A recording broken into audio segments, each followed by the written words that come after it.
오늘은 부활주일입니다. 많은 이들이 부활주일을 맞이할 때마다 언제나 나를 위해서 죽으신 예수 그리스도를 고백합니다. 예수 그리스도의 십자가의 죽음은 나의 죄 때문이라는 것을 고백하는 것이 어떻게 보면 고난주간을 맞이하는 그리스도인들의 일반적인 모습입니다. 하지만 우리가 생각해야 하는 것은 우리는 경건주 이후의 시대를 살아가고 있기 때문에 예수 그리스도의 십자가의 죽음을 개인적인 차원에서 해석하는 데 익숙합니다. 하지만 기독교는 적어도 1600년 이상 우리의 죄라고 하는 고백 속에서 예수 그리스도의 십자가의 죽음을 받아들였습니다. 나를 위해서 죽으셨다고 하는 것에서 멈추는 것이 아니라 개인의 죄를 고백하는 그리스도인들이 모인 공동체 내에서도 함께 신앙 고백으로 이루어졌던 것이죠. 하지만 21세기 한국 교회에서 부활절을 맞이하면서 많은 이들이 죄를 고백하지만 나의 죄라고 하는 개인적 차원 혹은 개인의 잘못의 문제에만 집중을 하지 우리의 죄, 나아가 우리가 살아가는 이 세상 속에서 짓게 되는 사회적 죄의 문제에 대해서는 깊게 생각하지 않는 경향이 있습니다. 하지만 가만히 생각해 봅시다. 나의 죄라고 이야기할 때 그 죄 속에는 개인적 관계나 사적 영역에서 이루어지는 죄도 있지만 우리가 짓는 대부분의 죄는 사회적 관계나 사회적 영역에서 이루어지는 것입니다. 그렇다면 예수 그리스도의 십자가의 죽음이 인간의 완전한 회복을 위한 것이다 라고 우리가 고백한다면 우리의 죄는 개인적이며 사적인 영역에서 이루어지는 것뿐만 아니라 공적이면서 사회적 관계 속에서 이루어지는 것 역시도 함께 고백하고 용서를 강구해야 합니다. 하지만 죄의 문제에 있어서 한국 교회는 포괄적인 인식을 상실하고 있습니다. 그리스도인 개인이 짓는 죄나 혹은 교회적 차원에서 특정한 사람들이나 집단들에게 죄를 짓는 경우에는 분명히 잘못되었다, 그것은 고쳐져야 한다라고 이야기를 하지만 교회가 사회적 차원에서 죄를 짓거나 정치적 영역에서 왜곡된 인식과 왜곡된 행동을 할 때 우리는 그것이 잘못되었다고 말하는 것을 망설입니다. 그만큼 한국교회가 가지고 있는 죄에 대한 인식이 지나치게 편협한 것이죠. 죄는 개인적인 것뿐만 아니라 사회적인 것도 존재하며 또한 우리의 죄는 다른 사람들과의 관계성 속에서 이루어지는 경우가 대부분입니다. 왜곡된 죄에 대한 인식은 개인적 차원의 부작용만을 발생하는 것이 아닙니다. 부활주의를 맞이하여 많은 이들이 자신의 죄를 고백하며 예수 그리스도의 부활과 다시 오심을 강구해야 하지만 사실 지난 한 주 동안 한국교회의 모습을 보면 긍정적이고 기쁜 소식보다는 부정적이면서 어두운 일들이 더 많았습니다. 한국 사회가 정치적인 측면에서 민감하다 보니까 이제 채 2주도 남지 않은 총선 때문에 많은 이들이 이런저런 이야기를 내뱉고 있습니다.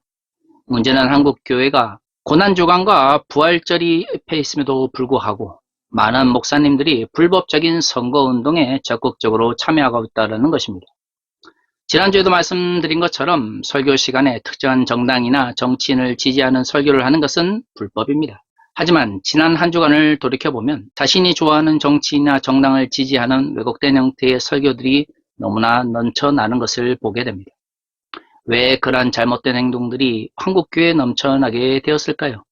결국에는 교회를 사유화하며 교회 지도로서의 공적 책임과 정치적 영역에서의 왜곡된 행동들이 만들어내는 죄의 문제에 대해서 많은 목사님들이 제대로 된 신학교육이나 혹은 윤리학적 교육을 받지 못했기 때문입니다. 그렇기 때문에 분명 불법이며 참으로 부끄러운 행동에도 불구하고 그러한 일들이 반복해서 발생하고 있는 것이죠. 하지만 우리가 정말로 부활절과 예수 그리스도의 고난을 우리의 죄 때문이다라고 고백한다면 죄의 문제를 그 어느 누구보다도 진지하며 또한 깊게 성찰해야 할 것입니다. 사실 오늘의 본문의 말씀은 우리가 잘 알고 있는 것처럼 에베소에서 목회하던 디모데를 향한 바울의 권면을 담고 있습니다. 바울은 디모데에게 교회 지도자들을 존중할 것을 이야기합니다. 그리고 오늘의 본문의 말씀이 있는 것이죠. 21절은 이렇게 이야기합니다. 하나님과 그리스도 예수와 택하심을 받은 천사들 앞에서 내가 엄히 명하노니 너는 편견이 없이 이것들을 지켜 아무 일도 불공평하게 하지 말며 성도들을 인격적으로 대하고 교회 지도자들을 존중할 것을 이야기하면서 이것을 엄히 지킬 것을 바울이 이야기하고 있는 것이죠. 그리고 22절에서 이렇게 이야기합니다. 아무에게나 경솔히 안수하지 말고 다른 사람의 죄에 간섭하지 말며 내 자신을 지켜 정결하게 하라. 성도들에게 인격적으로 대하며 교회 지도자들을 존중해야 하는 목사들의 역할이 무엇입니까? 그렇습니다. 죄를 멀리하며 정결하게 자신을 지키기 위하여 노력해야 하는 것이죠. 그런데 예전에 제가 신학 공부를 할 때에 많은 목사님들이 이 본문을 가지고 이상한 설교를 많이 하셨습니다. 사실 오늘의 본문은 성경 해석학적 측면에서 좀 더 자세하게 번역이 될 필요가 있습니다. 교회 지도자들의 중요한 역할 중에 하나가 자신을 지켜 정결을 유지하는 것입니다. 이것은 죄를 멀리하는 것과 연결되어 있는데요. 22절의 한 부분인 다른 사람의 죄에 간섭하지 말며 라고 하는 부분이 많은 이들에게 오해를 불러일으킬 수 있습니다. 과거에 제가 신학 공부를 할 때 몇몇 유명한 목사님들이 이 구절을 가지고 그리스도인들은 자신만 정결하게 하면 되고 다른 사람이 죄를 짓든 말든 자신만 돌아보면 된다라는 의미로 많이 설교를 하셨습니다. 사실 오늘의 본문의 말씀은 그런 의미가 아닙니다. 개역 개정판에서 다른 사람의 죄에 간섭하지 말며라고 번역되어 있지만 이것이 마치 나만 깨끗하게 살면 되고 다른 사람의 죄는 돌아볼 필요가 없다라는 의미로 들리게 되는 것이죠. 하지만 개역 개정판 말고 다른 우리말 성경이나 현대 성경이나 다양한 형태의 한글 성경을 살펴보면 이것은 다른 사람의 죄에 동참하지 말라라는 의미라는 것을 쉽게 알 수 있습니다. 사실 오늘 성경의 전어 문맥을 보면 정결함을 유지한다라고 하는 것은 죄를 짓지 않고 선행을 해낸다는 말과 연결되어 있습니다. 24절과 25절은 이렇게 이야기합니다.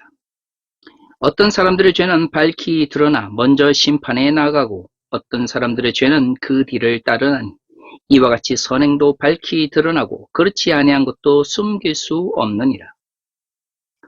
바울은 23절에서 디모데가 건강이 좋지 못하기 때문에 이를 위하여 포도주를 약과 같이 사용할 것을 이야기한 다음에 24절과 25절에서 왜 교회 지도자들이 정결하며 죄로부터 멀리 있는 삶을 살아야 되는지를 설명하고 있죠. 그것은 우리의 죄라고 하는 것이 일시적으로는 덮여질 수 있지만 궁극적으로는 드러날 수밖에 없으며 선행이라고 하는 것이 일시적으로는 덮여질 수 있지만 궁극적으로는 하나님에 의해서 다른 사람들에게 널리 나타날 수밖에 없기 때문이다 라고 말하고 있습니다. 결국 오늘의 본문에서 알 수 있는 것처럼 교회 지도자들을 함부로 안수하지는 않는 것은 교회 지도자들이 교회의 정체성을 형성하는 데 중요한 역할을 감당하기 때문이고요. 그들은 정결한 삶을 살아야 하는 것이죠. 왜냐하면 그들의 잘못된 행동도 그리고 그들의 선행도 결국에는 하나님에 의해서 나타날 것이기 때문입니다. 그렇다면 전후 문맥 속에서 다른 사람의 죄를 간섭하지 말며 라는 말이 나만 깨끗하면 되고 다른 사람의 죄는 외면하면서 사회적이면서 혹은 정치적 죄에 대하여 무관심하라는 의미가 될 수가 없는 것이죠.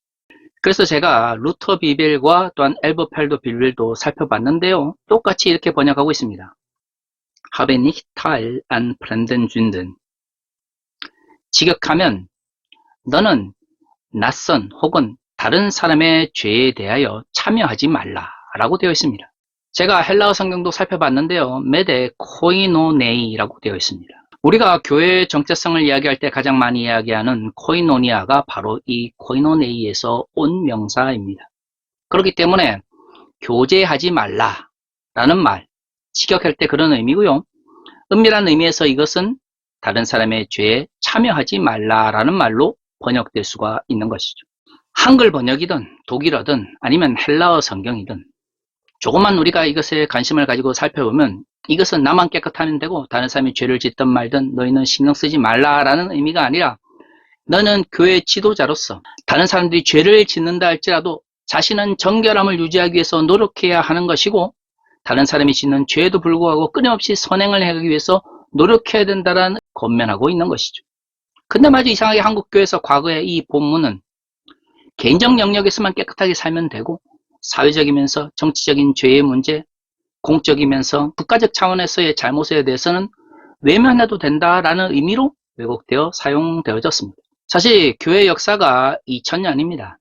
얼마나 많은 일들이 있었겠습니까? 시대에 따라서 혹은 지역에 따라서 기독교는 다양한 형태로 발전해 왔습니다. 그럼에도 불구하고 2000년 동안 공통된 역사의 모습이 하나 있는 것이죠. 교회가 핍박과 어려움 속에서 부족함을 드러냈을 때 그 어느 누구도 그것을 보면서 비판하거나 비난하지 않습니다. 하지만 교회가 풍요로운 환경 속에서 자신의 욕심을 드러내며 하나님 나라의 가치보다 자신의 이권을 위해서 집착하게 되면 교회는 몰락하거나 그 시대 속에서 외면을 받았습니다. 이것은 지난 2000년 기독교 역사 속에서 크게 달라지지 않았던 것이죠. 아테네와 예루살렘이 무슨 상관관계가 있느냐라고 이야기를 하며 엄격한 형태의 주교의 권리를 주장했던 테르툴리아누스 같은 경우에 카르타고에서 목회를 하는 동안 엄청난 핍박에 시달렸습니다. 그는 교인들이 믿음을 저버리면서 교회를 떠나는 모습을 보면서 주교 중심의 교회의 역할을 강조했던 것이죠. 테르툴리아누스는 서방교회의 기틀을 닦은 사람입니다. 그러나 그의 주장 속에서는 극단적이면서 때로는 그대로 받아들일 수 없는 것들도 많은 것이죠. 하지만 서방 신학을 완성했다라고 하는 아우구스티누스는 테르툴리아누스의 신학을 기반으로 해서 서방 기독교를 형성하였습니다. 왜 그럴까요? 우리 모두가 고난과 핍박 속에서 극단적인 이야기도 할 수도 있고 때로는 평화의 시대에 받아들일 수 없는 신학적인 주장도 할 수 있지만 교회가 어려움과 고난 속에서 부족함을 드러냈을 때에는 이후의 시대 속에서 그것을 긍정적으로 받아들일 수가 있는 것입니다. 하지만 교회가 권력을 가지고 또한 많은 풍요 가운데 있었던 중세 시대에 교회의 잘못에 대해서 우리는 그 어느 누구도 재해석하거나 그것을 긍정적으로 받아들이지 않습니다. 한국교회도 마찬가지죠. 약 150년의 역사를 가지고 있는 한국교회, 처음부터 한국교회가 모든 것이 풍요롭지는 않았습니다.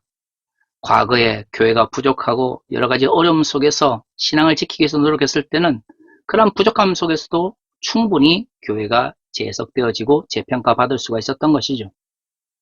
사실 개인적인 죄를 강조하며 공적이면서 사회적 죄를 멀리하는 것은 7, 80년대 군사 독재 속에서 한국교회의 일반적인 특성이었습니다. 그 당시에는 그러한 주장들이 일반적으로 받아들였습니다. 군사 독재라고 하는 죄악 속에서 어느 누가 함부로 자신의 이권과 이해관계를 내버린 상태에서 정치적인 정의를 위해서 목소리를 낼 수 있었겠습니까? 교회라고 해도 그것은 결코 쉽지 않았을 것입니다. 사적이면서 개인적인 죄를 강조하지 않으면 결국 사회적이면서 정치적 죄의 문제를 고민해야 하는데 그렇게 되면 당시 사회 속에서 군사 독재 세력과 또한 대립할 수밖에 없는 것이죠. 그것은 곧 불이익을 이야기하는 것이고 그것은 곧 고난을 이야기하는 것이었습니다. 사실 제가 예장합동교단으로부터 제명 출교를 당하고 이에 대한 반대로서 총회 결정에 대한 가처분 신청을 했을 때에 많은 이들이 교단의 잘못에 대해서 침묵하는 것이 편하지 않냐고 이야기했습니다. 하지만 저는 많은 이들이 교단의 잘못과 죄악에 대해서 외면하고 침묵했기 때문에 예장합동교단이 부패와 또한 태행 속에 있다라고 생각을 했습니다. 그래서 지금 예장합동교단과 재판을 통해서 투쟁을 하고 있는 것이죠. 하지만 제가 예장합동교단과 싸우고 있다고 해서 제가 함부로 다른 사람들에게 저와 같이 똑같은 방식으로 싸워야 된다라고 말하지 않습니다. 왜냐하면 그것이 생각만큼 쉽지 않은 것이고요. 또한 각자에게는 각자의 방식대로 투쟁하고 싸워야 되는 길이 있기 때문이다라고 생각하기 때문이죠. 7, 80년대 한국교회의 가르침과 또한 정치적 영역에서 행동들이 반드시 옳다라고 말할 수는 없지만 그 당시에는 사회적으로도 많은 어려움이 있었던 것이죠. 그래서 어느 정도는 이해를 하고 또한 어느 정도는 그들의 잘못도 용납할 수가 있습니다. 하지만 지금 한국교회는 과거와 같이 힘이 없거나 또한 사회적 측면에서 비주류가 아닙니다. 너무나 많은 것을 누리고 있고 너무나 많은 것을 가지고 있는 것이죠. 그런데 아직도 한국교회가 3, 40년 전에 잘못된 죄에 대한 인식과 또한 사고방식을 가지고 여전히 개인적이면서 사적 영역에서의 잘못만을 죄라고 규정하는 것은 무언가 잘못되어 있는 것이죠. 왜곡된 죄에 대한 인식이 이처럼 선거 때만 되면 교회를 정치 선정과 선동의 도구로 만들어 가거나 혹은 담임 목사가 예수 그리스도의 자리에 차지해서 우상과 같이 모든 것을 결정하고 성도들은 사회적이면서 윤리적 가치까지도 모두 담임 목사에게 종속되어지는 일들이 발생하게 되는 것입니다. 한국 사회는 끊임없이 변하고 있는데요. 한국 교회는 그러한 변화를 따라가지 못한 상태에서 태행하고 있는 것이죠. 그것이 오늘 한국 교회의 위기 그리고 몰락의 원인입니다. 왜 그토록 잘못된 가치가 한국 교회에 널리 퍼져 있을까요? 성경 구절을 제대로 이해하고 또한 그것을 치열하게 실현하기 위해서 노력하기보다는 현실 속에서 적당한 타협과 왜곡을 통해서 이해하기 때문입니다. 오늘 본문에서 이야기하고 있는 것처럼 장로로 대표되어지는 교회의 지도자들은 그 누구보다도 치열하게 죄와 싸워야 합니다. 그리고 그 죄와 치열하게 싸우는 방법은 선을 행하는 것이죠. 한국교회에서 선행의 문제는 너무나 외면받아왔습니다. 기독교는 우리가 선한 일을 한다고 해서 구원을 얻는 종교가 아닙니다. 하지만 막사로 되거나 혹은 선을 행하지 않아도 된다라고 가르치지 않습니다. 과거 한국교회가 기복주의와 번영신학에 빠져서 세상적으로 성공하고 잘되는 것만이 하나님의 뜻이며 그렇기 때문에 우리는 이 세상 속에서 잘 먹고 잘 살기만 하면 되는 것이지 굳이 어지러운 사회적 환경과 정치적 환경 속에서 선을 행하거나 하나님의 공의와 정의를 공적 영역에서 외칠 필요가 없다라고 가르쳤습니다. 그것이 바로 한국교회의 왜곡인 것이죠.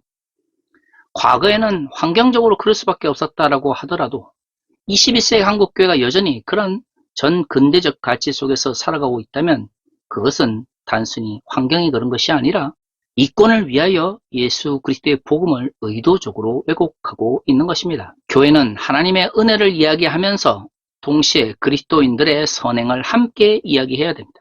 그것이 성경이 말하고 있는 복음입니다. 어느 누구보다도 교회의 정체성 그리고 가운데 하나님의 은혜를 강조했던 바울이지만 바울 서신의 많은 부분은 특히 목회와 관련된 것에서는 교회 지도자들이 올바르게 살아갈 것과 선을 행할 것을 반복해서 이야기하고 있습니다. 한국교회에서 그러한 전통은 과연 어디서 찾아볼 수 있습니까? 그렇다고 해서 저는 사회적 죄만 해결되어지면 개인적인 죄에 대한 용서는 필요 없다라고 주장하는 것이 아닙니다. 우리가 죄에 대해서 총체적인 인식을 가져야 한다는 것이죠. 우리의 죄가 개인적인 것뿐만 아니라 사회적 관계 속에서도 이루어지는 것이고 예수 그리스도의 십자가의 죽음은 나를 위해서 죽으신 것뿐만 아니라 우리를 위해서 죽으셨다라고 하는 보다 죄에 대해서도 예수 그리스도의 부활에 대해서도 좀 더 포괄적인 생각들을 가져야 한다는 것이죠. 우리의 구원이 총체적인 것이라면 우리의 영혼과 우리의 육체를 포함하는 것이고 우리의 육체는 결국 다른 사람들과의 관계성 속에서 이루어지는 사회적 관계 속에서 의미를 가진다는 것을 생각해야 합니다. 그렇다면 구원을 좀 더 포괄적으로 어떤 예수 그리스도의 부활의 의미를 좀 더 사회적으로 확장시킬 수 있는 것이죠. 그러한 총체적인 죄와 부활에 대한 생각이 없기 때문에 한국교회가 왜곡되고 있는 것이며 퇴행하고 있으며 또한 몰락의 길에 서 있는 것입니다. 사랑하는 성도 여러분, 부활주의를 맞이해서 한국교회가 다시금 새롭게 일어났으면 좋겠습니다. 죄와 부활에 대한 총체적인 생각을 가지고 그리스도인들의 구원의 의미가 나 자신뿐만 아니라 우리가 살아가는 이 사회 속에서도 의미가 있었으면 좋겠습니다. 죄와 복음에 대한 총체적 인식의 회복이야말로 교회의 사유화와 또한 불법을 가로막고 하나님 나라의 가치를 이 땅에 실현하는 가장 중요한 방법이며 도구라는 것을 언제나 기억하는 부활주일이 되었으면 좋겠습니다. 다 같이 기도하겠습니다.